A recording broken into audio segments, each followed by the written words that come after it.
Well, it's great to have all of you with us today. My name is Chris, and we're kicking off this series titled Polarized. And I really thought about how do we even take a step into this subject matter without polarizing everyone. And I think I came up with a safe approach to kickstart this series. Now, I'm going to ask all of you to participate. So if you're connecting online, jump in, chat.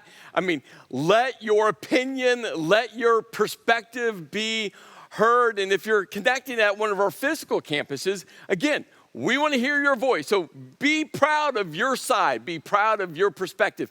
Be proud of your choice, okay? So this is group participation, all of you online physical campuses. So here we go. Here's my first question.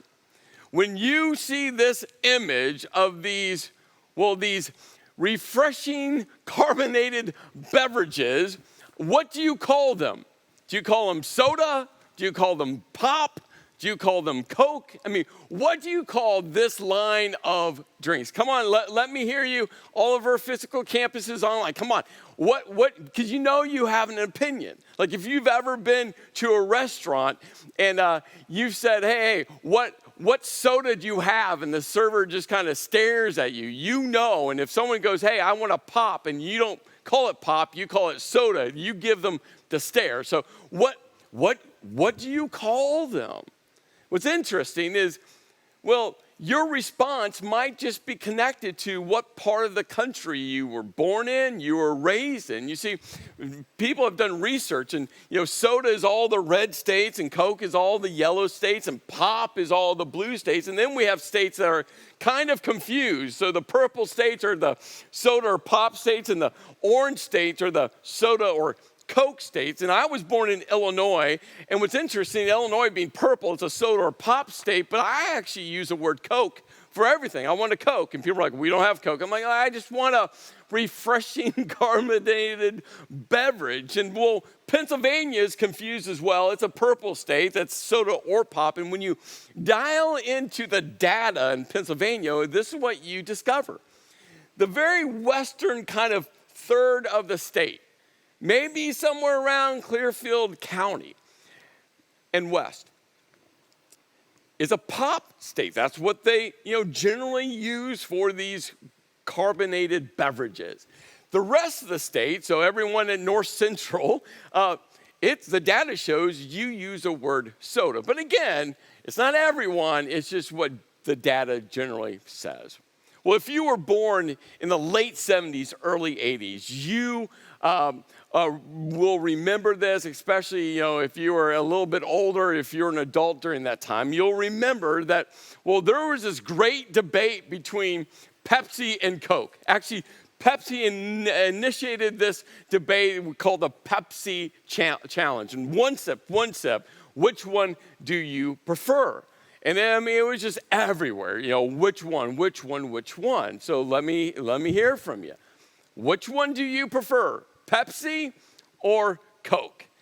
There's tension around this because for some of you, you go to a restaurant and a restaurant you've never been to, and when they come and your server comes to your table and says, hey, what do you want to drink? You'll ask the question, do you have Pepsi or Coke products? And as soon as the server says Pepsi or as soon as the server says Coke, and that's not your go-to, you can't hold your response in. Your face kind of contorts and you kind of give them this not hateful look, but it's close. It's like you're blaming the server for why they serve that line of refreshing carbonated beverages, like they had a choice, right? We just know. So which one do you prefer? Like for me, I prefer Coke. And here's what the data shows. Your first sip, most people actually prefer Pepsi, the first sip. But if you're going to drink an entire can or entire bottle, the data shifts to Coke, right? It all depends on, the first sip compared to the entire drinking experience. We're coming into the fall, and I love the fall because it's some of my favorite holidays. And so when it comes to, Thanksgiving, what is the number one go-to dessert you have to have at Thanksgiving time? Is it pumpkin pie, apple pie, or pecan pie? And guess what? They've broken this data up across the country. And again, voice which one you want.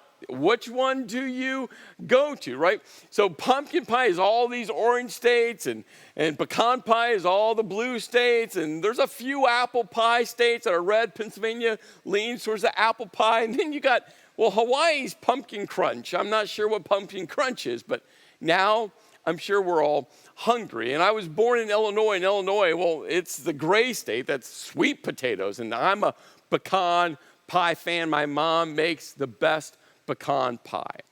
Well, this leads to the next debate, and this is the debate that rages in my house, right? When to decorate for Christmas. Are you before Thanksgiving or after Thanksgiving? I mean, right, you're talking about polarizing questions that we're asking. Like, which one are you? Some of you are like, you got to allow Thanksgiving to be Thanksgiving. You can't hang one decoration until after Thanksgiving. For some of you, you can't wait. Right now, all you're thinking about is like, how early can I start to decorate? My wife would probably decorate like right after Labor Day, and I keep on kind of hold her back. So somewhere between a week to 2 weeks before Thanksgiving, I finally relent and say, okay, let's decorate. And that all leads to the other polarizing debate in my house is, well, how early can you listen to Christmas music? And again, I think my wife would listen to Christmas music all year long. I have a self-imposed starting date. November 1st is when I start listening to Christmas music, and then December 31st is when I shut it off. So I have 2 full months. Now, let me ask one more polarizing question. Mask or no mask? Wait, stop. I don't want to hear your voice. I don't want to hear your opinion. If you're in physical campuses, don't scream out. If you're online, don't type anything. If you started to type something, don't, just stop for a moment. But right when I said mask or no mask, here's the question. Again, please don't respond. Right when I said mask or no mask, what happened within you? Did your heart begin to race? Did your palms get a little sweaty? Did you feel your mind just start to surge with thoughts and emotions? You see, it's one thing to ask Pepsi or Coke, and we have opinions and perspectives. We have sides. But we're living in a day and age right now where just the question, masks, have created so much tension, has polarized so many people. And like I said, please don't say anything, don't shout anything, don't type anything. Let's not be polarizing. But when we think about this debate, which side do you kind of lean on? It's connected to your line of work. It's connected to if you own a business or you work for a business and how your business is leading through that decision. Your perspective on masks is linked to, do you know someone that has had COVID and the result of them having COVID? Your perspective on masks is attached to your health and your concerns for your personal health well-being. Your perspective on masks is connected to what data and what research you've read and what you think is more truthful or more right than the other research and the other data. I mean, just this one question, right, has erupted so much tension. And I'm not even talking about your perspective on COVID and the data and what the data means and which way you lean politically as our politics just gets all entangled into this entire discussion.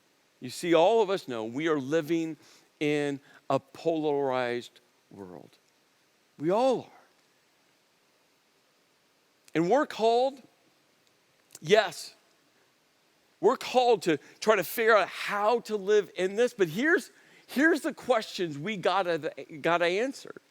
You know, how do we live? Or how do we love in our polarized world? And how do we live in our polarized world? And these two questions are so important. I don't want to overlook them. I don't want to rush past them. But how do we love and how do we live in our polarized world? Well, if we're not intentional, those just start to become, well, more internally focused. Yeah, we want to love first and love everyone, but we can kind of hunker down and say, well, I'm going to love everyone. I'm going to love first. I'm going to live like Jesus. But I'm just going to hunker down and just kind of make my way through this polarized time. But Jesus didn't stop there. Jesus says not only should we love like him and live a life reflecting him, Jesus has called us to lead. And that's really the question that's going to help guide us through this entire series. How are we going to lead in our polarized world? Now, I want to give a quick warning. So if you're newer to the life of Tri-County Church, please know, we do these things called series. This series is titled Polarized. And every part of the series is linked together. So in part one of this series today, I'm not going to answer all of your questions. I'm actually going to leave some things just hanging. I'm going to leave some tension there. And so please make sure that you will engage with all four parts of this series, whether online, at a physical campus, or we always provide this on demand as well. And so as we take a step in to answer this question, how do we lead in our polarized world? There's going to be two interactions that involve Jesus that are as polarizing as the question I asked, mask or no mask. I mean, it was a different day and time, and they weren't talking about masks, but what Jesus led through and how he led through is as polarizing. And so we're going to grab onto two core essential leadership insights by watching and listening to Jesus. So interaction number one, Jesus entered the temple courts. And the temple courts don't think about the temple as just a place of religious worship. That was definitely an important part of the temple, but the temple in Jerusalem was the epicenter of the city. I mean, all the news from around the world, as people traveled into Jerusalem, they'd come to the temple and they would share the news. People would do trades with each other, and business was happening, and people would catch up with each other. I mean, the temple was the place where all people would come and gather together. And so Jesus was there in the temple courts, and well, while he was there, he was teaching a group of people. And so the chief priests, which were the spiritual religious leaders, and the elders, and the best kind of picture for who these elders were they were the influential leaders within Jerusalem. So these spiritual leaders and influential leaders came in to the temple, and they interrupted Jesus, and they asked Jesus these two questions. What authority are you doing these things, and who gave you this authority? Remember that these chief priests and these elders, I mean, they were the authority. And the chief priests, the spiritual authorities, and these elders were the influential authorities. I mean, they had the authority. They were kind of at the peak of the org chart. They were in a position of power. And they come in and they see Jesus, and Jesus is just teaching. He's minding his own business. They interrupt him like, hey, who and what gave you this authority? I mean, they squirm up. Can you feel the tension? I mean, could you imagine if you were just one of the people just sitting around, you're just listening to Jesus teach, and all of a sudden, I mean, the intensity raised, and all of a sudden, opposite sides, the line was drawn, polar opposites. And they polarized the entire situation. They said, hey, who gave you this authority? And Jesus responds, I will also ask you one question. And if you answer me, I will tell you by what authority I'm doing these things. So Jesus kind of sets the ground rules. He's like, I'll answer you if you answer me. And so Jesus asks the question. He goes, John's baptism, where did it come from? And when Jesus said John's baptism, what he was saying was John the Baptist's ministry. John the Baptist came to tell everyone that Jesus the Messiah was coming. And John the Baptist had a ton of followers following him. He had a ton of influence. But John the Baptist, he had one pursuit, to point everyone to Jesus. And so what Jesus was asking this question was, John the Baptist, this very influential leader. He goes, where did it come from? Was it from heaven? Was it God orchestrated? Was it God sanctioned? Was it God directed? Like, was it from heaven, or did John the Baptist just make it up? Is it of human origin? That was the question. Well, these chief priests and elders, they pull away and they discussed it among themselves, and they said, well, if we say from heaven, he will ask, and why don't you believe him, right? If we say it's that, and then they go, well, but if we say of human origin, we're afraid of the people, for they all hold that John was a prophet. So they were stuck.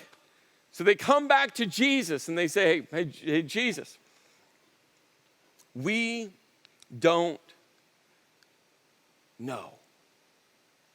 And Jesus could have done one of two things right here.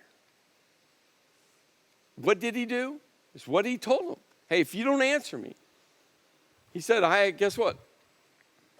I'm not going to answer you. But Jesus could have responded in a much different way as well. You see, here's what we learn in this moment. I mean, Jesus didn't create the scenario. He didn't create this polarized moment. And Jesus knew the answer. But here's what Jesus understood. That just because you are right and win the fight doesn't mean it's right. More simply said, being right might actually be wrong. Jesus understood and fully realized the answer to the question. Whose authority? I mean, Jesus could have laid down and just dropped the mic. He could have looked at them and said, I am God's son. My authority comes from God. And oh, by the way, I am God. I mean, Jesus could have had a drop the mic moment. Jesus could have done a miracle. He could have opened up heaven. I mean, he could have done so many things to prove to everyone that he is divine and his authority comes from God. But he doesn't. Jesus could have been right. But Jesus had a bigger picture in mind. Jesus had a more essential perspective that he wanted you and me to see. And so he simply, instead of being right, he chose not to answer. Second interaction. Then the Pharisees, this group of spiritual Jewish leaders, went out and laid plans to trap Jesus with his words. I mean, they were intentional. They were going to go after Jesus. And so they set out. Intentionally, they wanted Jesus to lose. Because they wanted to win. And you see, within all of us, there's something within all of us, isn't there, that we want to win. Are you married or dating someone, or have you been married or dated someone before? If you have, let me ask you this question. What percentage of and you can classify, of your fights, your arguments, your disagreements, your don't see eye to eyes, your not on the same pages, or your robust dialogue? What percentage? I mean, you don't have to share this out loud, but you know the percentage. What percentage of those moments, not what started it, but somewhere in the midst of that robust dialogue, that fight, that disagreement, what percent of the time, all of a sudden, does it shift from whatever started it to you just want to win? I'll be real. The vast majority of times, I'm not talking what starts the disagreement between me and Kim, my wife. I'm not saying what starts it, but at some point, and it's usually pretty quick, I leave whatever that point is, and all of a sudden, it all becomes about winning. And you know the thing about winning? when you win, that means someone loses. And in life, and parents, I might say something polarizing here, but in life, there are no participation trophies. And these Pharisees were out to win because they wanted Jesus to lose. So they sent in their disciples. The Pharisees had their own disciples that followed them. So they sent in their disciples. And then Matthew tells us something so important. Sent in the Herodians. Now the Herodians were these group of people that really sided with Herod. And the vast majority of all Jews completely hated Herod the Great because he was a tyrant, and all of Herod's sons followed in their suit, and the Herodians followed that family line, and they were completely sold out to Rome. So the Pharisees would have always hated the Herodians, except in this moment, because both of them wanted Jesus to lose, and they wanted to win. So they come up to Jesus and they go, "Teacher," they said, "we know that you're a man of integrity and that you teach the way of God in accordance with truth." Like they're just kind of buttering him up. "You aren't swayed by the others because you pay no attention to who they are." What they're saying is like, "Jesus, you don't care about the org chart. You don't care about the different hierarchies. You just treat everyone the same. You're not swayed. So tell us then, what is your opinion?" Right? They draw the line for the debate. Is it right to pay the imperial tax to Caesar or not? If you're a Pharisee, you're against paying this tax. And if you're a Herodian, you're for paying the tax. And these two groups of people are coming together looking at Jesus saying, "What say you?" Well, before we go much deeper into this question, I have to share with you what was going on within the political climate in Jerusalem around that entire region. Because the intensity and the polarized nature, what they were living through is, very similar to what we're all feeling to this day. You see, in 6 AD, Rome levied the imperial tax or the poll tax. And this tax, basically what Rome said to Israel was, you have to pay a tax to us just because you're now part of us, even though, Jewish people didn't want to be part of Rome. It'd be like right now, none of us like taxes. But could you imagine if, and you fill in the blank, some foreign government, some foreign country, you can write in whatever country that is. Could you imagine if some country said to you, you have to pay tax to them? Not to the United States. I'm talking to some other foreign country. And this is what Rome did. So you got to pay us money. And the Jewish people were like, we don't even want you in our land, let alone why are we giving you our money? And by 17 AD, the unrest is really, really growing. And all of a sudden, there's a guy named Judas the Galilean that emerges, and he has a massive following. Now, this isn't Judas Iscariot, the one who betrayed Jesus for some silver coins. No, this is a different Judas, Judas the Galilean. And what we find out, because we don't hear about this Judas the Galilean through our New Testament, the story about Jesus and the launch of the church.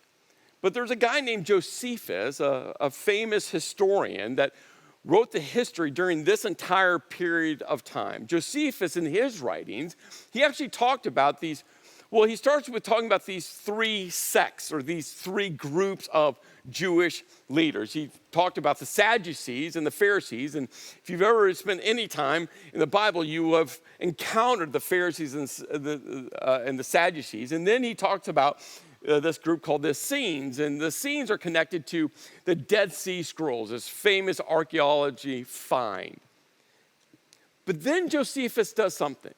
As he's talking about these three groups, he then, and you can just tell, he almost has this disdain for this fourth group. And he's like, I'm going to have to talk about him. And he talks about the followers of this Judas the Galilean. And then Josephus writes this insight about this Judas the Galilean and this group of people that follow him. He goes, these men agree in all other things with the Pharisaic notions. They align, doctrine and theology with the Pharisees. But they have an inviolable attachment to liberty and they say that God is to be their only ruler and Lord, not Rome, not the emperor, only God. They also do not value dying any kinds of death, nor indeed do they heed the deaths of their relations and friends, nor can any such fear make them call any man Lord. They're not scared of anything. Josephus is saying, hey, this group that are following Judas the Galilean, they're not to be messed with. They're not scared of dying, and they're only going to follow God, and they're telling everyone about it. They don't care about Rome at all. What we learn is by 33 AD is when Jesus died. By 46 AD is when two of Judas the Galilean's sons were actually crucified because they're part of this movement. By 66 AD, another one of Judas the Galilean's sons is part of this revolt. And by 70 AD, Titus comes in, General Titus, who later becomes emperor of Rome when his dad Vespasian dies. He comes in and destroys the temple. And this is what's happening. And just a couple days before Jesus' death, this is where this interaction takes place. The Pharisees are there, the Herodians are there, Judas the Galilean, they're in Jerusalem, which was the epicenter for all of this political unrest. Can you imagine the political, religious, spiritual tension going on? And there are people on all sides, and everyone is polarized. And Jesus finds himself being asked the question, is it right to pay the imperial tax to Caesar or not? What say you, Jesus? And how does Jesus respond? Matthew tells us that he understood their evil intent and said, you hypocrites, why are you trying to trap me?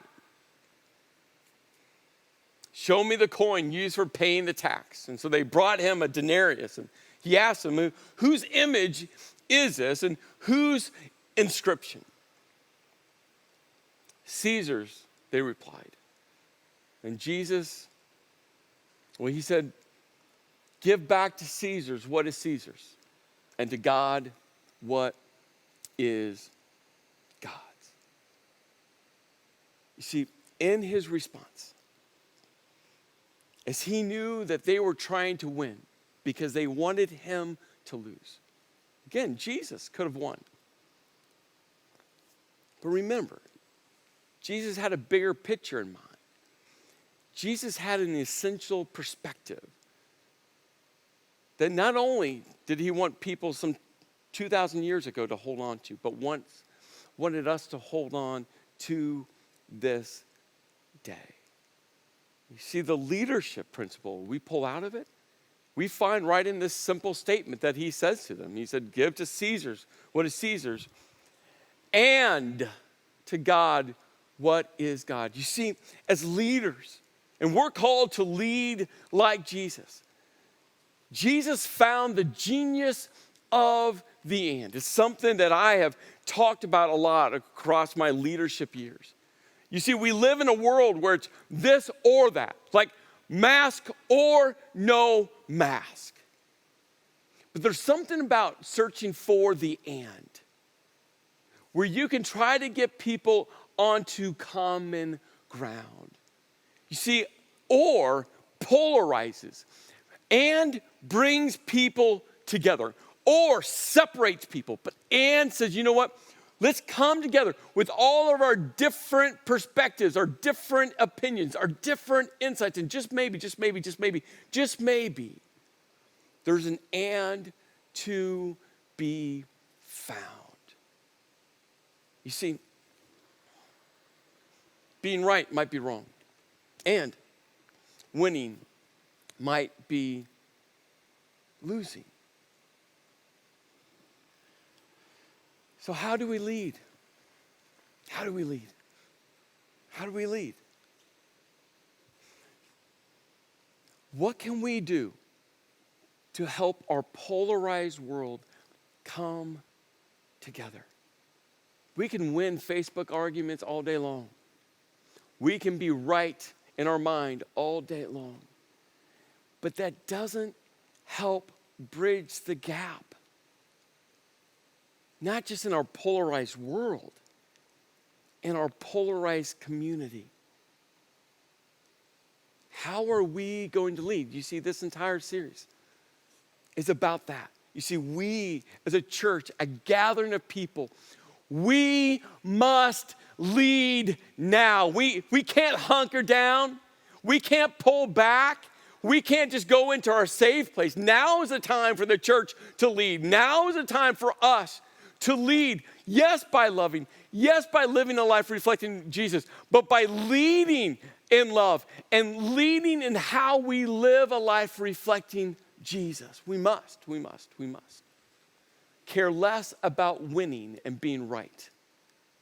You see, there is a bigger picture, and there is an essential perspective that Jesus fully realized and wanted us to realize. And that bigger picture and that essential perspective is tied to how he responded. Give to Caesar's what is Caesar's, and to God what is God. And right in the midst of that answer, the genius of the end, there's another question. Whose image is on you? Whose image is on you? And that's where we'll pick up in part 2 of Polarized. Let's pray. Lord, I thank you for your Son that over and over again demonstrated, showed us how to love, how to live, and how to lead. Lord, I pray that we as a church, a gathering of people, will realize that now is a time, yes, to love like Jesus, yes, to live like him, but to lead. To lead. In the midst of our polarized world, in the midst of our polarized communities, that, Lord, we will be people that will lead people back together to find common ground, to find the genius of the end, to not care about winning or being right, but truly about bringing people together. Lord, may that be our pursuit. In your name I pray. Amen.